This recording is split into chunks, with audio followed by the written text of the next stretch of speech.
Pemirsa, hari ini Garuda Muda akan menjalani laga semifinal melawan Uzbekistan di Piala Asia U23. Hasil pertandingan ini sekaligus menentukan nasib Indonesia di Olimpiade Perancis. Dan untuk membahas terkait peluang Indonesia dalam laga malam nanti, sudah bergabung bersama kami pengamat sepak bola Erwin Fitriansyah. Selamat siang Pak Erwin. Selamat siang. Pak Erwin, bagaimana nih tanggapannya terkait peluang Indonesia nanti malam? Akankah menang lawan Uzbekistan? Peluang karena sama-sama belum main, jadi saya menganggapnya peluangnya 50-50. Oke. Kalau dulu-dulu ya, Hmm. dulu-dulu atau dulu sekali mungkin kalau Indonesia berhadapan dengan Uzbekistan, Korea Selatan gitu, itu mungkin ada rasa, aduh bisa menang nggak ya, aduh kira-kira kalau ekstrimnya, aduh kalah berapa ya. Tapi sekarang kita bisa berbicara lain karena Indonesia sudah masuk ke babak semifinal dan di babak penyisihan babak perempat final, lawan yang dilewati oleh Indonesia itu adalah tim-tim yang mapan, tim-tim yang besar di kawasan Asia. Jadi bayangin aja sekarang Indonesia ada di posisi 4 besar semifinalis di Asia. Jadi nggak ada alasan untuk nggak optimis, nggak ada alasan untuk takut, nggak ada alasan untuk inferior gitu menghadapi Uzbekistan. Baik, jadi intinya dengan posisi sekarang yang memang susah didapat juga, tapi kita melihat juga perkembangan timnas saat ini seperti apa gitu ya, grafiknya meningkat gitu. Tapi kalau misalnya kita lihat memang Uzbekistan bukan lawan yang mudah, begitupun juga Korea kemarin gitu ya, dan kita juga menang penalti. Apa yang perlu jadi concern untuk pertandingan malam nanti dari kita, dari timnas Indonesia?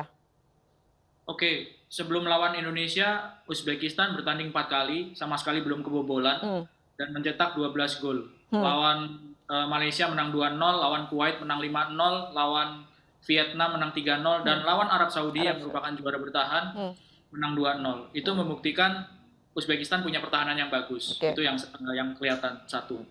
Yang kedua, Uzbekistan juga punya lini penyerangan yang bagus. Jadi ada 12 gol yang sudah dicetak oleh Uzbekistan dan nggak terpusat ke satu pemain atau dua pemain saja. Ini rata, sekitar 10 orang pemain yang bisa mencetak gol di tim Uzbekistan.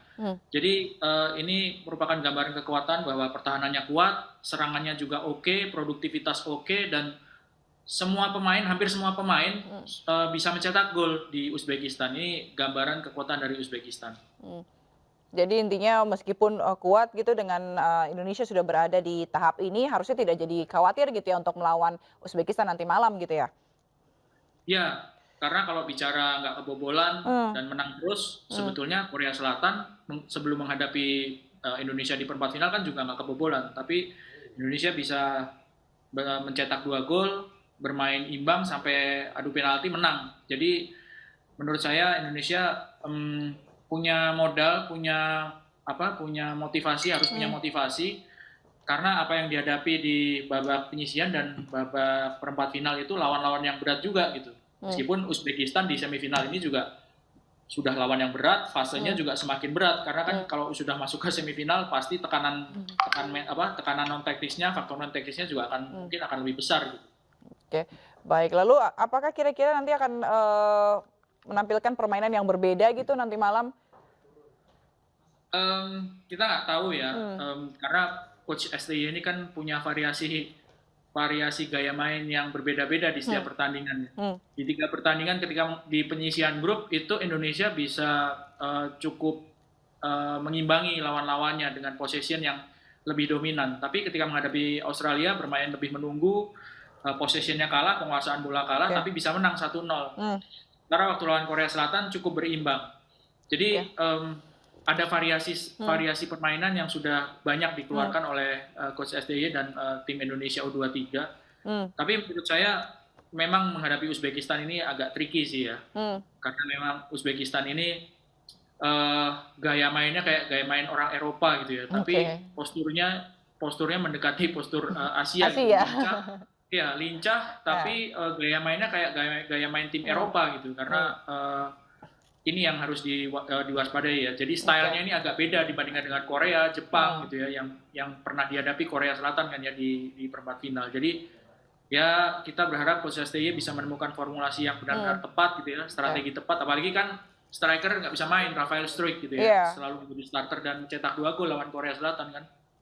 Gara-gara kartu kuning itu kemarin ya. Betul. Tapi kalau tadi ngomongin, Pak Irwan ngomongin formasi, strategi yang harus tepat gitu, tadi juga ngomongin Rafael Struijk yang nggak bisa gitu, apakah ini akan mempengaruhi dan menurut Pak Irwan sendiri, kira-kira pemain yang bisa membawa perbedaan untuk malam nanti siapa saja menurut Pak Irwan?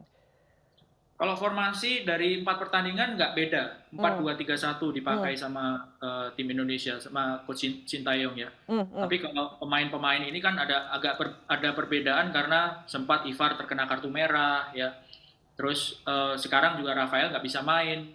Jadi kalau di posisi Rafael kan masih ada nama Ramadan Sananta dan Hoki Caraka. Ramadan beberapa kali dimainkan sebagai pemain pengganti. Sangat mungkin dia yang akan main jadi striker gitu.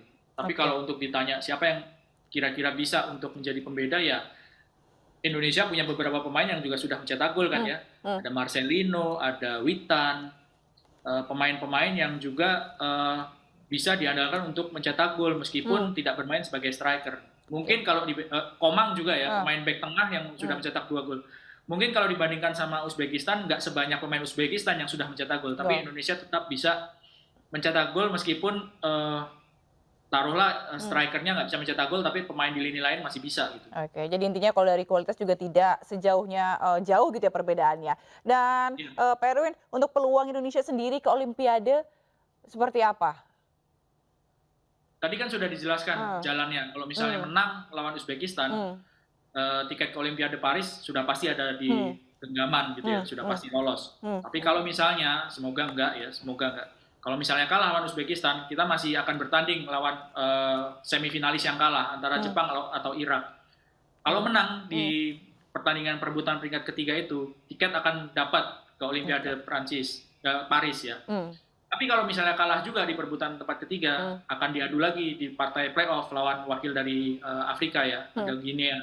Ya kita semua berharap nanti malam nih menang deh, supaya kepastian untuk tampil ke Olimpiade tuh cepat didapat gitu. Kalau udah Amin.